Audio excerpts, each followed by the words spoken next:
رباه عفوك إني للنور مدت يداي۔ کا دور سائنس کا دور ہے۔ آج کے دور میں بڑی بڑی تھیوریز اور لاجکس کی بات کی جاتی ہے۔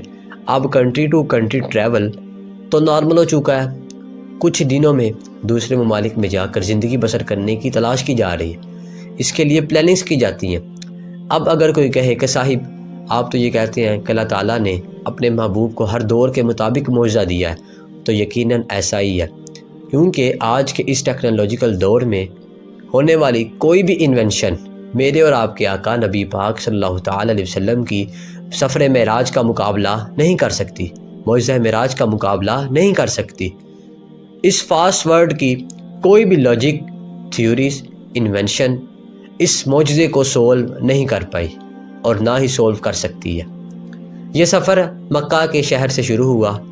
اس سفر کا پہلا سٹے بیت المقدس تھا، جو اس دور کے حساب سے تقریباً 1 ماہ کا سفر بنتا تھا۔ بیت المقدس سے پہلے آسمان کا سفر 500 سال کا سفر تھا۔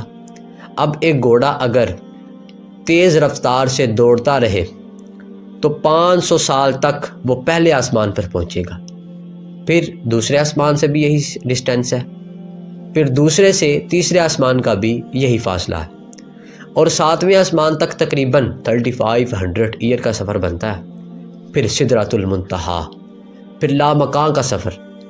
اب ان سب کا کتنا ڈسٹینس ہے، ان سب کا کتنا فاصلہ ہے، یہ اللہ اور اس کا رسول ہی بہتر جانتا ہے۔ تو نبی پاک صلی اللہ تعالیٰ علیہ وسلم نے سفر معراج کتنی دیر میں کمپلیٹ کیا؟ فار ایگزامپل، جب ہم سردیوں میں بستر سے اٹھتے ہیں تو کچھ سیکنڈ کے لیے فار اے فیو سیکنڈز وہ بستر گرم رہتا ہے، پھر اس کے بعد نارمل ہو جاتا ہے۔ جب ہم دروازہ کھولتے ہیں تو کچھ سیکنڈ تک کنڈی حرکت کرتی رہتی ہے، پھر بعد میں وہ بھی نارمل ہو جاتی ہے۔ لیکن جب نبی پاک صلی اللہ تعالیٰ علیہ وسلم سفر معراج سے واپس تشریف لائے تو بستر ابھی بھی گرم تھا، کنڈی ابھی بھی حرکت میں تھی۔ تو یہ سفر نبی پاک صلی اللہ تعالیٰ علیہ وسلم نے ہزاروں لاکھوں سال کا سفر کچھ ہی سیکنڈ میں آپ صلی اللہ تعالیٰ علیہ وسلم نے مکمل فرمایا۔ اب اگر کوئی اس میں لاجک اور عقل سے پوچھنا چاہے کہ یہ کیسے پاسبل ہے، تو جواب یہ ہے کہ جو رب کن کہے تو وہ چیز ہو جاتی ہے۔ وہ اگر اپنے بندے کو سیر کروانا چاہے، جس کے صدقے اس نے کائنات بنائی، اگر وہ اس کو معراج کروانا چاہے تو اللہ کے آگے کیا کوئی چیز ناممکن ہے؟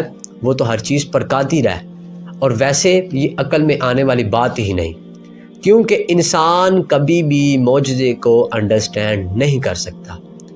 ہمیں بس بغیر کسی پروف، بغیر کسی دلیل کے اس پر ایمان اور یقین رکھنا ہے، کیونکہ یہ ایک عظیم معجزہ ہے۔ رباه عفوك إني للنور مدت يداي، نزعت أسرار